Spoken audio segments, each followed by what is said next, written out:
Nós vamos abrir a palavra de Deus no livro de 2 Samuel, capítulo 12. 2 Samuel 12, versículo 24 e 25.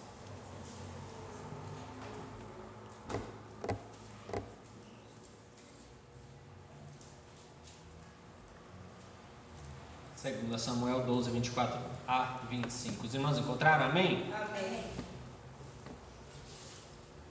Diz assim a palavra de Deus: Então consolou Davi a Batseba, sua mulher, e entrou a ela, e se deitou com ela, e teve ela um filho, e chamou o seu nome Salomão. E o Senhor o amou. E o enviou pela mão do profeta Natã. E este chamou o seu nome Gedidias, por amor do Senhor. Amém. Irmãos, eu jamais vou me esquecer de uma surpresa que eu tive uma vez, quando eu estava em busca de um par de sapatos.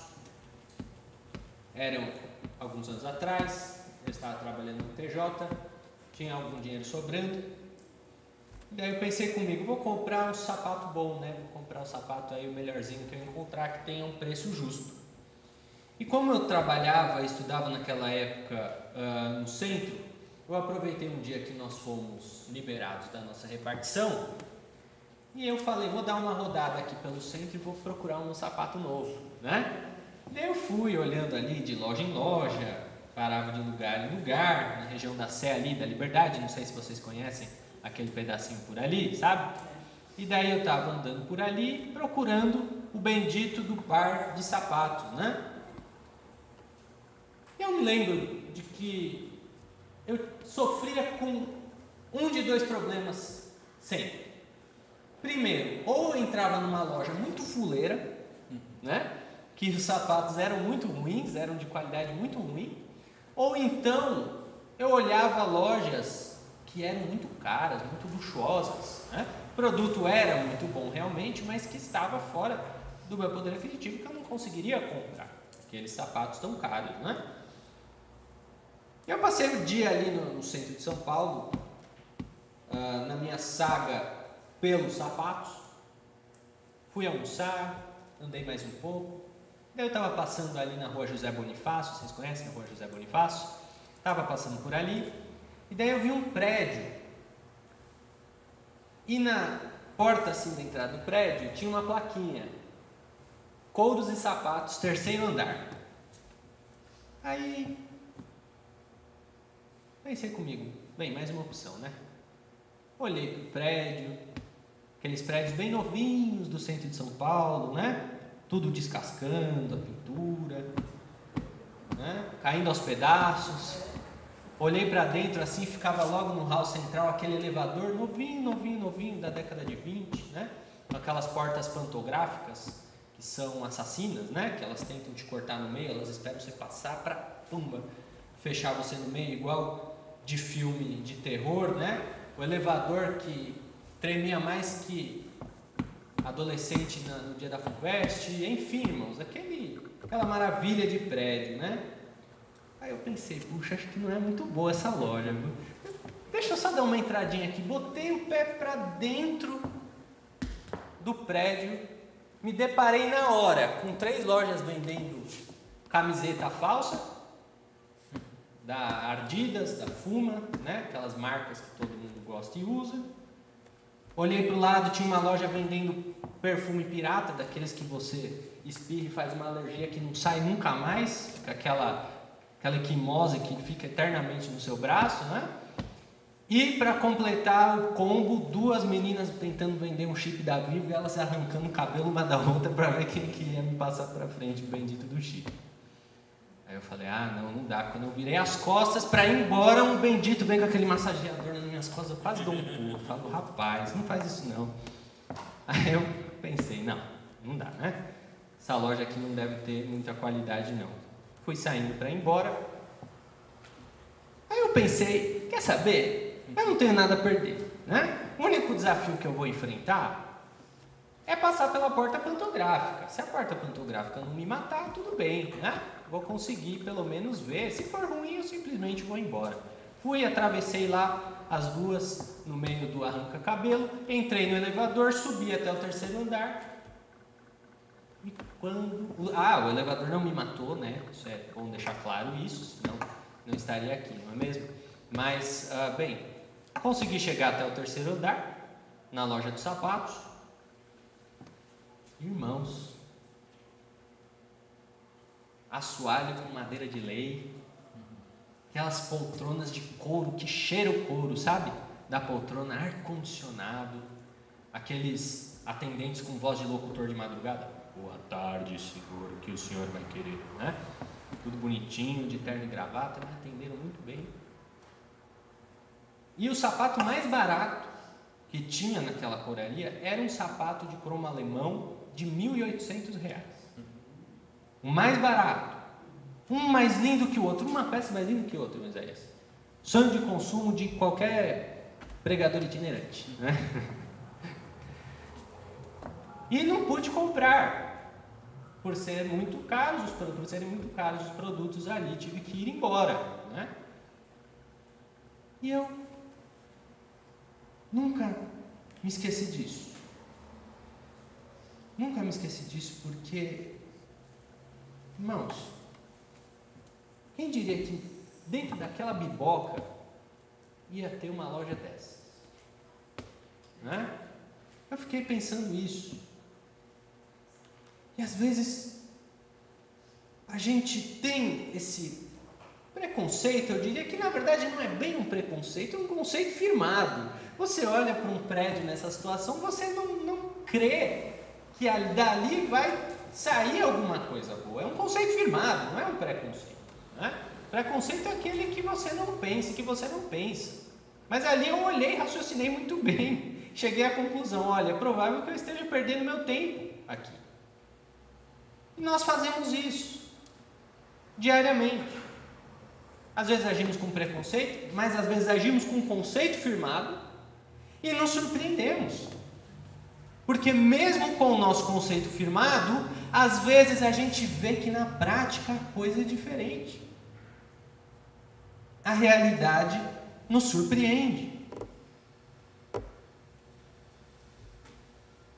Irmãos, a gente pensa, muitas vezes, e esse é um conceito do qual a gente parte para tomar as nossas decisões, de que se a fonte é feia, a água é amarga.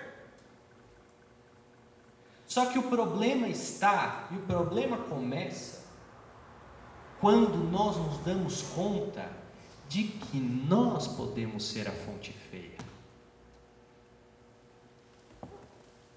De que nós podemos ser a fonte, a bica, de onde as pessoas olham e pensam, daí não vai sair de nada bom.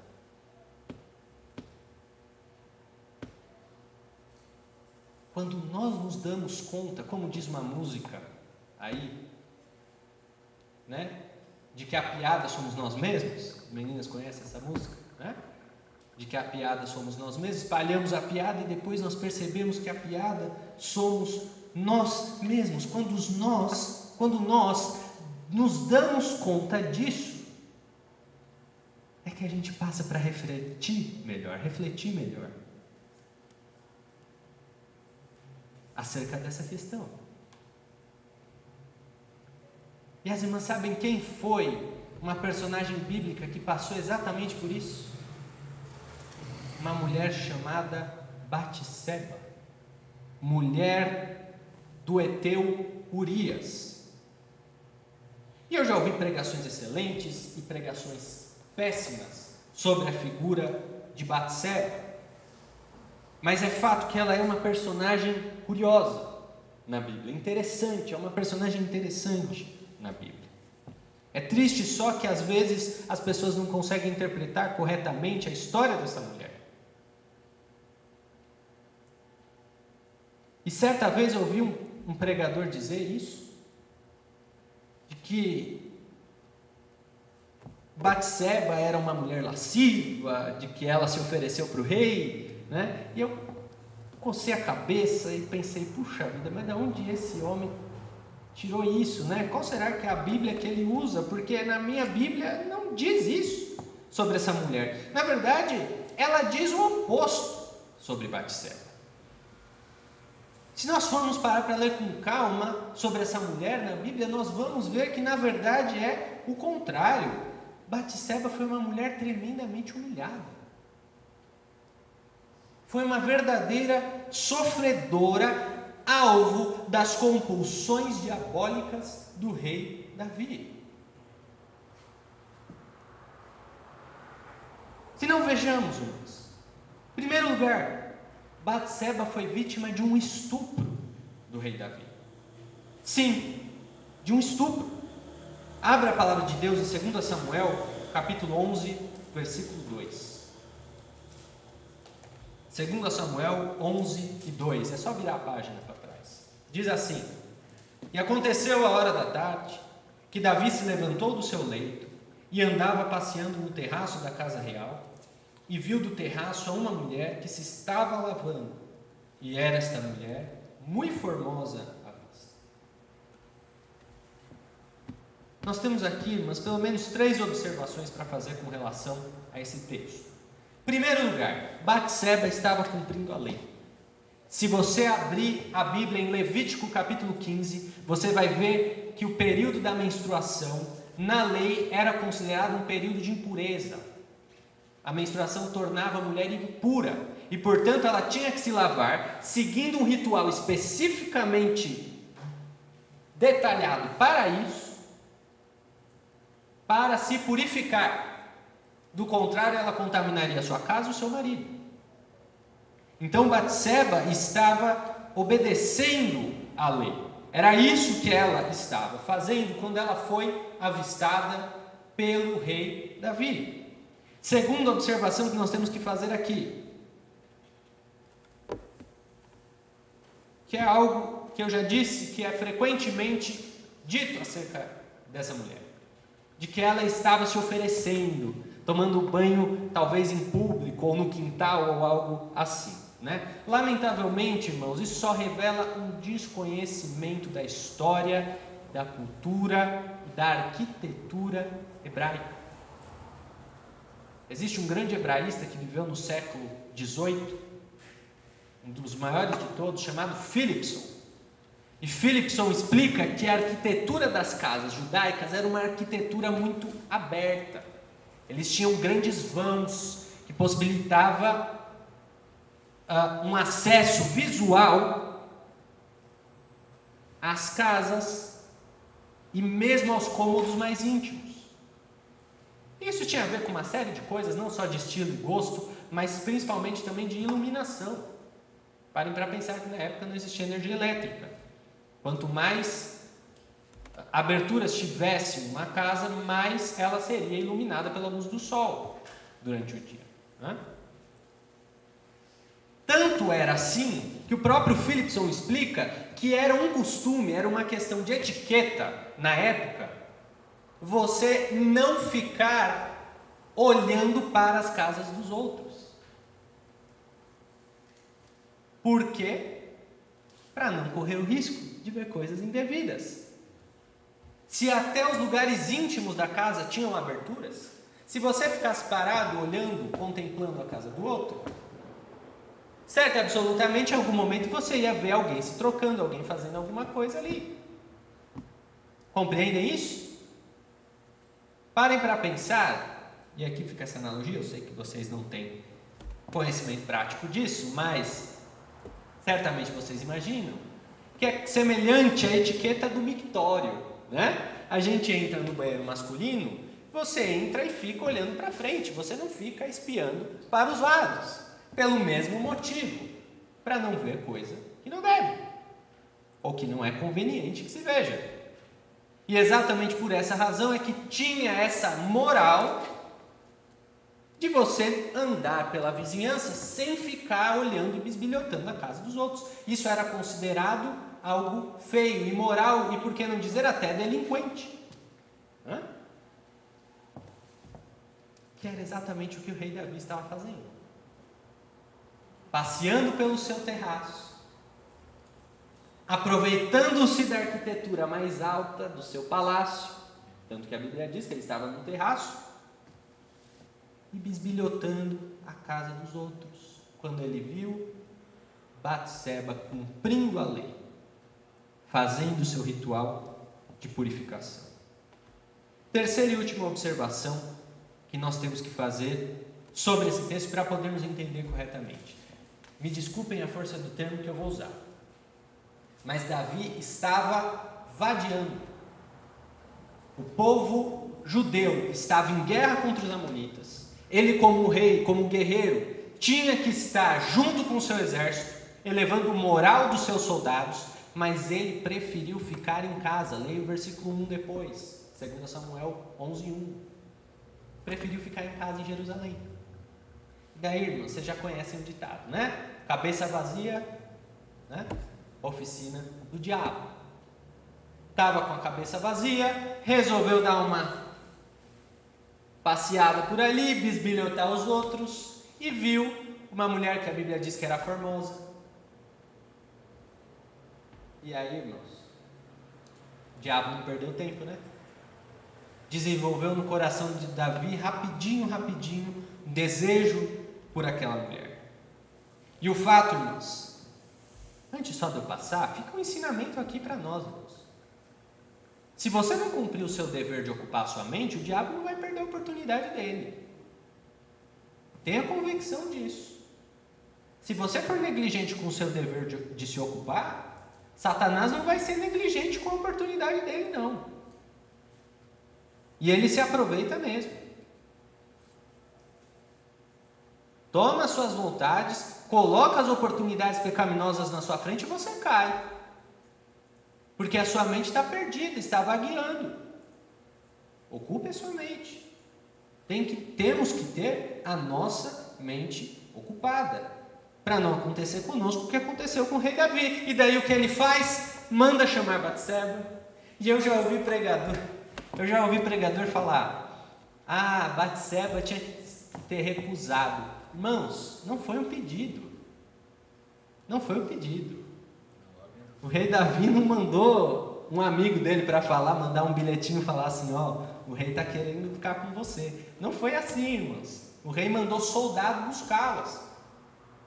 Quem recusava a vontade do rei, até podia, mas ia recusar no cemitério, de preferência com a cabeça separada do corpo. Batseba não teve escolha. Independentemente de sua vontade, ela foi levada para as câmaras reais. O que é isso? É um estupro. Foi violentada sexualmente, independentemente de sua vontade, foi obrigada a ter relações sexuais com o rei. Primeira humilhação de Batseba. Vai guardando aí. Segundo lugar, Batseba foi humilhada com o homicídio do seu marido. Se nós lemos o capítulo 11, depois você leia com mais calma em casa, você vai perceber o relato que foi talvez um dos mais nojentos e abjetos de toda a história dos reis. Foi essa prática cometida pelo rei Davi, conforme narrado no capítulo 11 de 2 Samuel.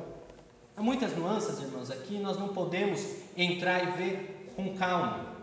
Mas Urias, que era o marido de Batseba era uma mulher casada, estava se dispondo com boa vontade para lutar pelo rei, e ele tentando enganar Urias de todo jeito, foi no fim das contas, armou uma emboscada para ele, mandou ele para o fronte de batalha, sacrificou uma parte do seu exército, em uma operação absolutamente frustrada, que ele sabia que não ia dar certo. Ele quis que aquilo acontecesse para que Urias morresse na guerra. Mandou Joabe fazer essa operação totalmente fracassada, sacrificando a luta, sacrificando até a sua posição, que era avantajada naquele momento perante os amonitas, para Urias morrer, para ele desposar Batseba, que por conta daquele ato tinha engravidado. Vejam, irmãos, a confusão. E Davi comete esse atentado contra Urias e contra Batseba, é lógico, e obriga Batseba a casar-se com ele. Agora livre, né?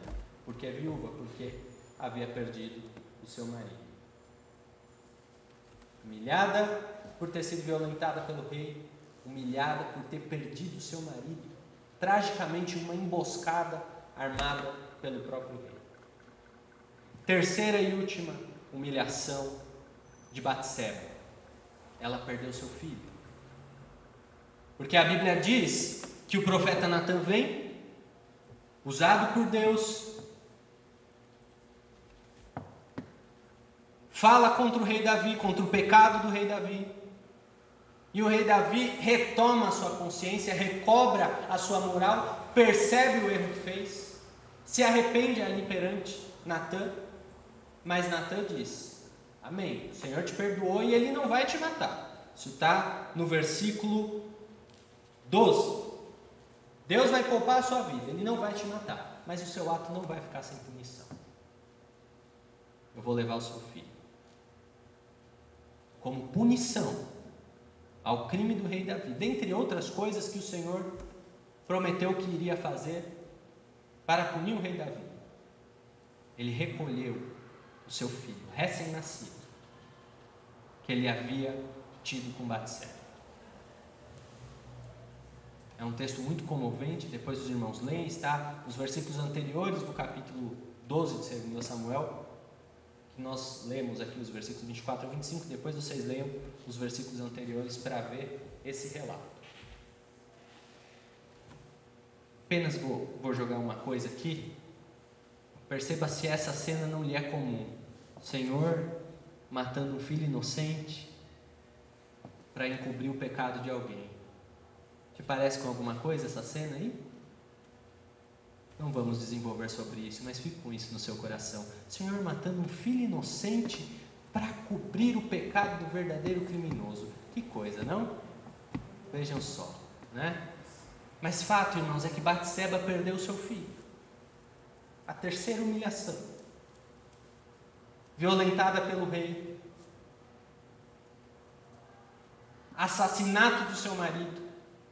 E agora o filho dela, recolhido pelo Senhor por conta do pecado do rei. Imagine, irmãos, essa mulher estava em cacos, estava em pandarecos. Eu te pergunto, o que você diria de uma mulher dessa? Com toda a sinceridade, sem você talvez já conheça a história, mas se você não conhecesse a história, o que você diria dessa mulher, do futuro, como foi o resto da vida dessa mulher? Certamente você imaginaria, ela deve ter passado o resto da vida em prantos, lambendo as suas feridas, remoendo talvez culpa, talvez algum outro sentimento negativo. Se fosse nos dias de hoje, nós poderíamos dizer, vive em psicólogo, está todos os dias no consultório de um psicólogo, de um psiquiatra, tomando remédio para conseguir se aturar. Não é isso que nós diríamos de uma mulher que passou por tudo isso? Não é essa previsão trágica que nós faríamos do futuro e da realidade de uma mulher que viveu tragédia atrás de tragédia? Mas, irmãos, sabe o que Deus fez com ela? Deus honrou ela, irmãos. Porque é isso que Deus faz. Preste atenção no que eu vou te dizer agora. O Senhor muitas vezes faz coisas grandiosas de lugares, tira coisas grandiosas de lugares para o qual nós não damos a mínima. Isso é uma coisa que o Senhor gosta de fazer. Ele gosta de olhar para o monturo e falar assim, eu vou tirar a pedra de ouro daqui. E foi o que ele fez com aquela mulher. Em cacos. Tomou aquela mulher e falou, eu vou te honrar. Eu vou te honrar. E daí o rei Davi, agora arrependido, contrito, e o arrependimento foi sincero, a Bíblia revela isso. Depois você lê o Salmo 51, que é um dos salmos mais chocantes do livro de Salmos, que é o salmo que Davi escreveu após o fato de Batseba, da tragédia de Urias. E daí ele agora casado com a sua esposa, Batseba, tem um filho com ela. Faz conceber nela uma criança. E daí eu fico pensando, irmãos, depois de toda essa história, depois de tudo que Davi aprontou, ele deve ter olhado para a barriga de Batseba e falado assim: olha, esse aqui vai ser diferente. O outro que o Senhor recolheu, ele recolheu uma criança que nasceu de um crime, que nasceu de uma guerra espiritual, que eu perdi. Esse aqui não. Esse aqui, diferentemente, não vai nascer de uma guerra, não. Ele vai nascer da paz. E eu vou dar o nome dele de Homem da Paz, Salomão.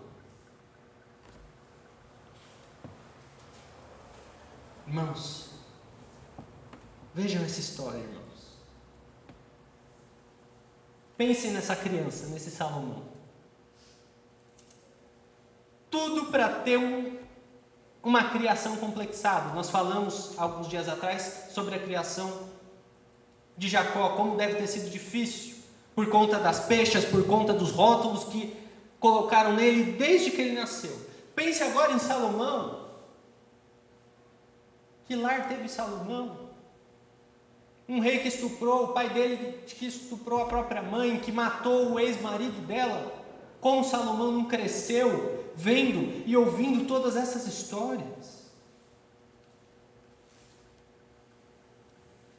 O que você diria dessa criança? Se fosse uma criança nos dias de hoje, repito, nascendo nesse contexto, o que você diria? Pobre coitado, tadinho, vai sofrer muito na vida, vai ficar remoendo a história dos pais até o último dia da vida dele. Não é isso que nós pensaríamos? Mas não foi isso que Deus fez. Em primeiro lugar, Deus pegou Salomão e o transformou em rei. Salomão não era herdeiro do trono, Salomão não era o mais velho. Tanto que a sucessão do trono de Jerusalém por Salomão deu um conflito, porque ele não era o herdeiro presuntivo, eram os outros, mas o Senhor quis Salomão.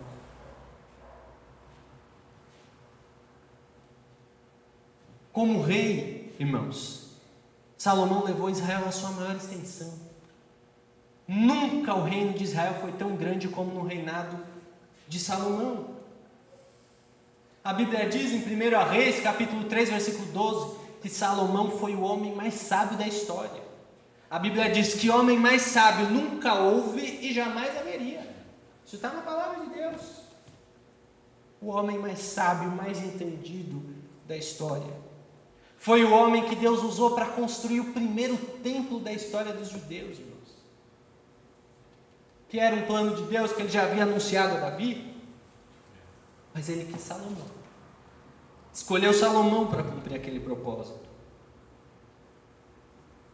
E enfim, irmãos, Salomão viria a ser nada mais, nada menos do que o ancestral de José, o pai terreno de Jesus.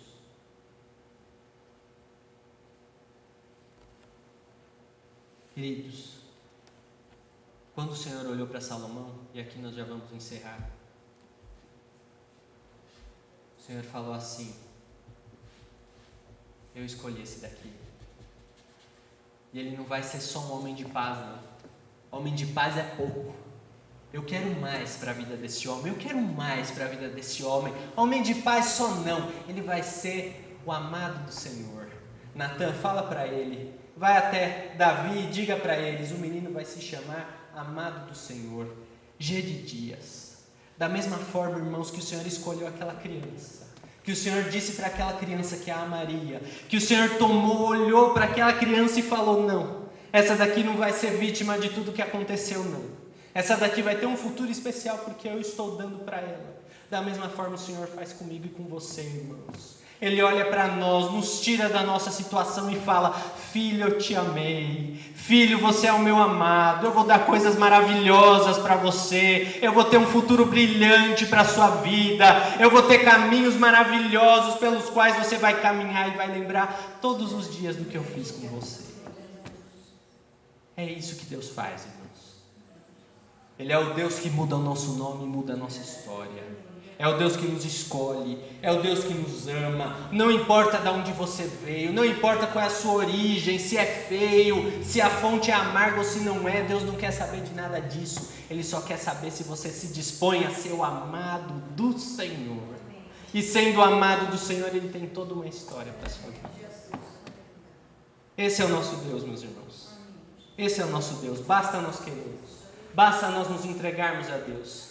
Que independentemente do nosso passado, independentemente de tudo que assola a nossa mente e o nosso inconsciente, o Senhor tem coisas grandiosas para fazer por nós. Vocês creem nesta palavra em nome de Jesus? Amém. Fique com ela então no seu coração.